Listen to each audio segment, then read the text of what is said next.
What's going on, guys?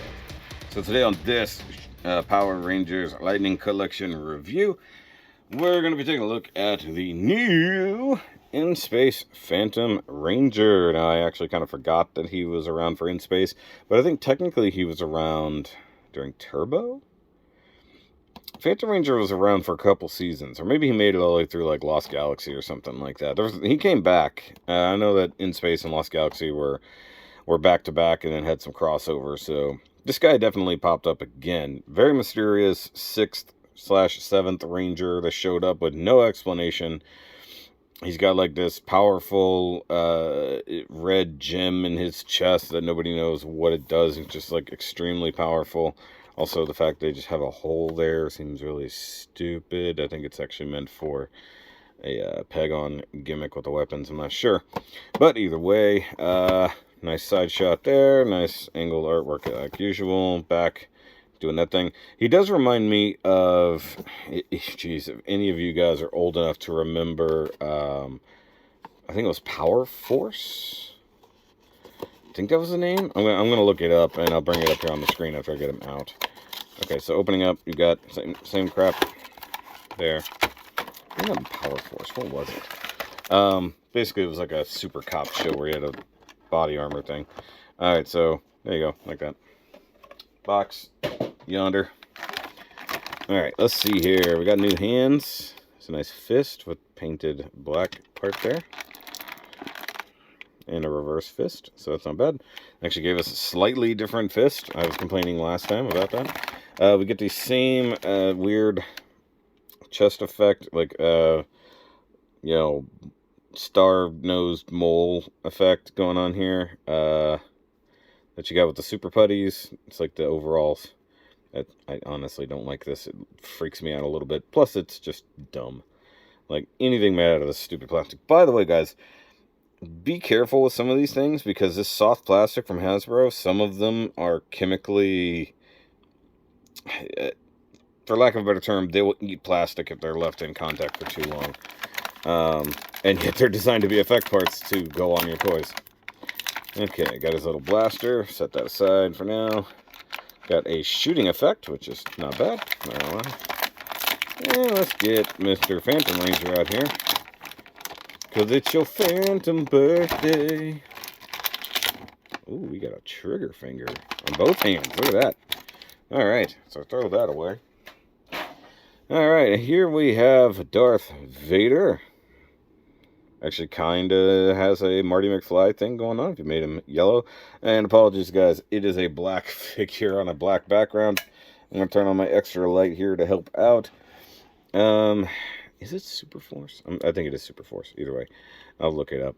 So, this guy is very interesting because he's got to be a brand new sculpt entirely due to the fact of, well, he's his own thing. So, much like Magna Ranger, he's sort of his own thing. Magna Defender, sorry. He is his own thing. Mysterious dude in the thing. Head molded nicely here. Silver paint, black. Two different black paints, so kind of more of a matte finish and then a gloss finish here. Red going across there. Ball joint, whatever. He doesn't have much of a neck due to that the shoulder pads here. The fact that the shoulder pads are not separate pieces is interesting. All in one big chest armor, molded in plastic.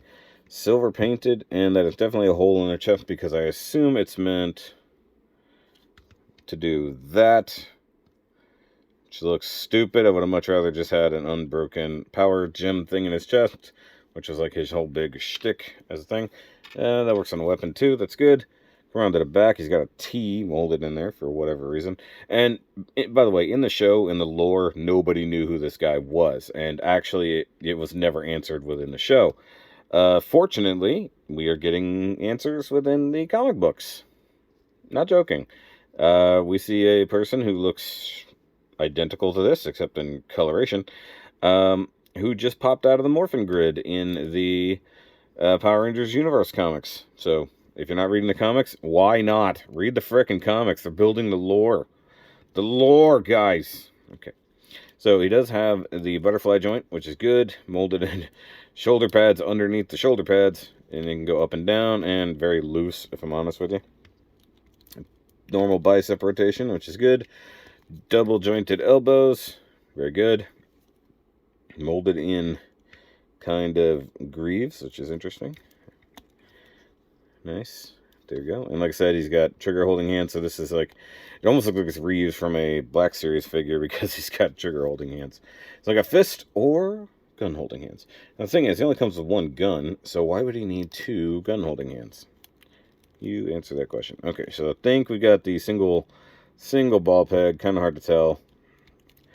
Sometimes a double ball joint can do that, sometimes it's a single ball joint. And we do have the ab crunch that goes way back, way forward, can rotate, but only so far because you can feel the resistance.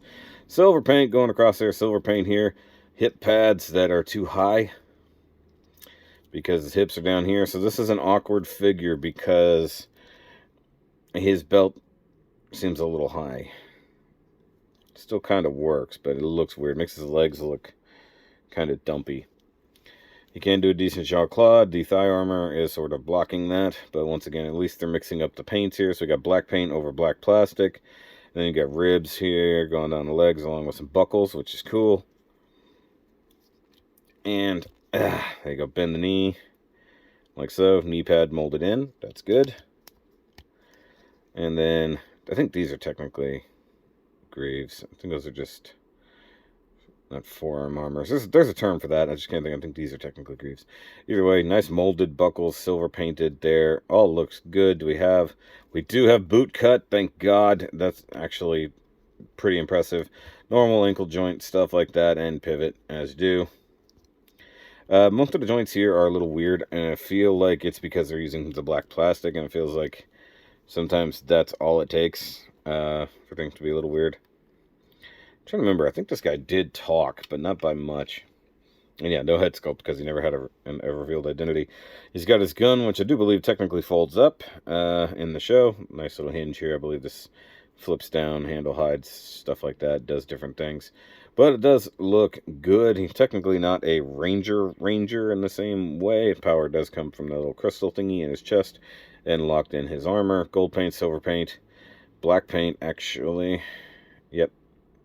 Probably just a base gray weapon here. Let's go ahead and put it in his hand, see if it's worth a damn. And yep, that's not bad. Not great, but not bad.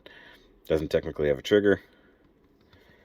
Does look cool. And you can take your little shooty effect here and stick it in there, which I actually do appreciate that. The plugging it into the chest is stupid and they shouldn't have done it, but you know, it is what it is. It looks okay. Gotta just balance the feet a little bit. I'm probably going to swap out for his left fist. Which, by the way, does have the hinge in the wrist, in case you're wondering. Come on, get in there. I think that's it, yeah. Even that wrist is kind of loose for what it is. You really got to balance things. Like, even though his legs are straight, it's still awkward. Alright, he does have the I just got hit by something really bad effect part for the chest, which is meant to only fit certain figure, but he's like, no! I mean, the one cool thing is if you really are building out like a battle scene, you can do stuff like this. It is kind of jacked up from the actual storage, so that sucks a little bit, but you know, you can use that if you want. I think it is mostly meant for like Z putties. Sorry, that kind of irritated my throat. Going no. All right, let's get some power bending on you. Yeah, let's just get those knees out there. I know it's terrible. I don't know. I'm just posing. I'm just playing with it, guys. I'm just playing with it. I'm not gonna go blind. It's fine. Oh, let's just have him no-shotting the bad guys. Just, he's like, yeah, I don't care. Just whatever's over there, dead. Just doof. Yeah, he's a badass. Alright, so let's bring out the rest of the in-space crew, because that's where he met the Rangers. And there we go. And, you know, he's roughly the same size as them. Which is fine, you know. He should be something close to them. He's a cool Ranger. I like it, you know, because he was a huge mystery. he came in, he did help them. He was pretty powerful, and it seemed like he was sent by Zordon specifically to do things. And then the fact that the show just really, truly failed in letting us know who he was or where he came from. Of course, speculation that he was Billy and stuff like that. Obviously, that was never confirmed. Everybody just wanted Billy to come back. So, it is what it is. A weird piece of Power Rangers history. Sorry, I was looking at a Transformers thing. But yeah, very cool new addition here. And glad it came out in a wave of other figures I already needed, including the yellow Zeo that we're going to look at next time. And then I have like all these Ninja Turtles crossover figures I need to do. I skipped a little bit just to get these done. But guys, that's going to be it for this review. Go check out the rest of the Power Rangers Lightning Collection playlist. If you're new here, hit that like button, hit that subscribe button. And if you want to go back and check out the Pink Ranger review we just did and you missed it somehow, go do that. Yeah, that's pretty cool. It's pretty cool. I like that. Also, the term Morphonaut. It's a thing. See you guys later. Remember, as always, keep on nerding.